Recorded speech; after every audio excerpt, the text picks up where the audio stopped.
The Grinch Who Read About Christmas by our Lighthouse Radio. The town was ablaze in lights all aglow. The small town of Whoville was covered in snow. All the town did was shop, all the Whos did was bought. But the Grinch, who lived just north of Whoville, did not. This town did nothing but make lists so grand, strung up Christmas lights, and planned. So what was the Grinch to know that Christmas had meaning when instead of poor, their own mouths they were feeding? And how could he know that the holiday had reason when the only thing they tissed was their wallets this season? The Grinch laughed, "Huh?" And he batted his eyes in the giant mountainous home in the sky. His little dog Max, the only friend he acquired, stood ready to chew the cable to every Who wire. The Grinch prodded him on. "Oh, just do it already, so we can get every Who rattled. Even old Betty, and her husband Lou, and that little twerp girl." And his eyes were looping, and then with a twirl he signaled with his hairy finger to his pup to stop all the commotion and chew the wire up, when suddenly the Grinch saw something in the snow.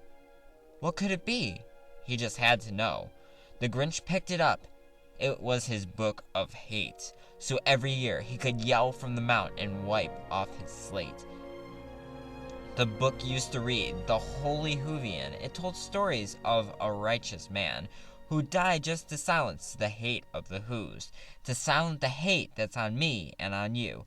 The Grinch had crossed out every promise and quote, and with a black marker, he wrote and he wrote. He picked what he wanted, the curses and condemning, and then picked his story from beginning to ending. "I can choose what I want to hear from this book. I hate how I smell and I hate how I look. Why would anybody want to live any differently? Hate, hate, hate, hate, hate, hate, double hate. Loathe entirely. Those Who's down in town don't follow the squalls. None of them listen or do what they're told.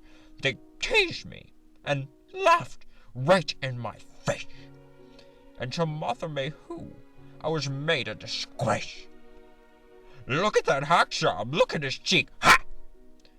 Those Who's down in Whoville ain't so meek." Then the Grinch took a moment to gather his thoughts, and he opened a page with his mood so distraught. He expected to find a page filled with black, but to his surprise, the Grinch found nothing like that. The page was called Math Who, chapter 26 and 27. Then a Who named Jesus died and left us for heaven. He said when he flipped, "An abomination!" Through the pages he turned. "It's not my Whovilation. Go bring destruction on their tiny nation." But the Grinch read the page that wasn't all marked up. He read 2 chapters, and then with a huff, he started to think, and he tapped his heel. Then before you know it, the Grinch, he started to feel. I'm all toasty inside." Then falling back, he started to cry. He held his heart and sobbed in the snow. "Ah! Max! What is this? I'm feeling. Maybe, just maybe, there's much more to know. Maybe Christmas doesn't come from a store. Maybe, just maybe, it's a little bit more." Just then a note flew out from the back of his book. It fell on the ground, and then the Grinch looked. It was a card given to him by his old biddies. They were 2 kind but decrepit old ladies. They took the Grinch in and saw through his faults, and to him, the Grinch thought, wasn't like any Who at all.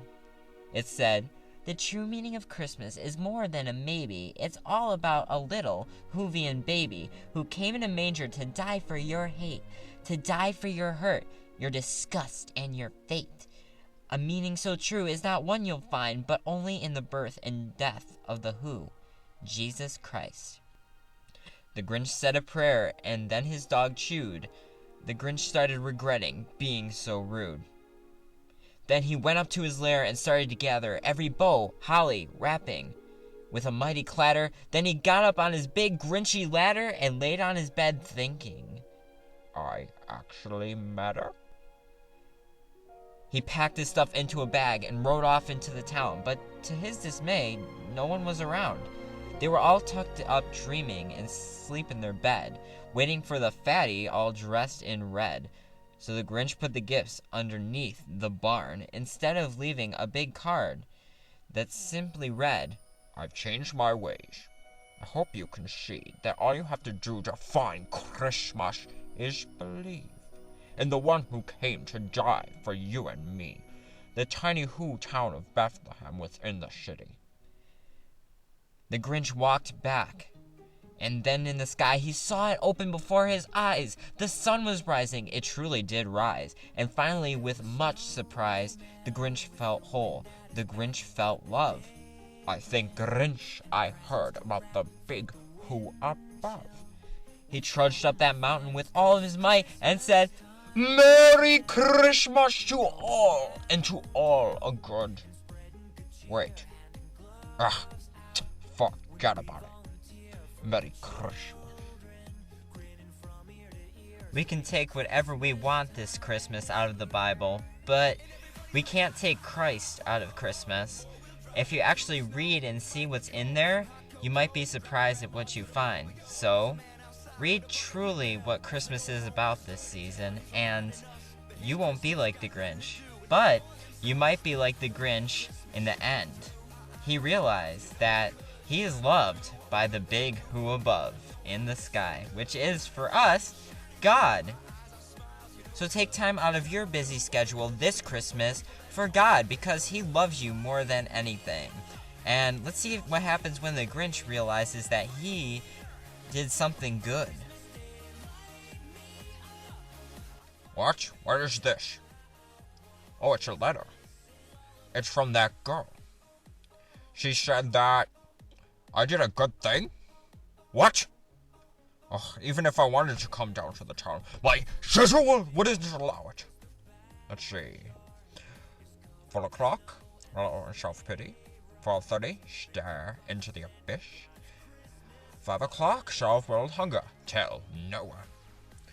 5:30, exercise. 6:30, dinner with me. I can't cancel that again. 7 o'clock, wrestle with my self-loathing. I'm booked. Of course, if I move self-loathing to 9, and then I can sleep slowly into madness. But what would I wear?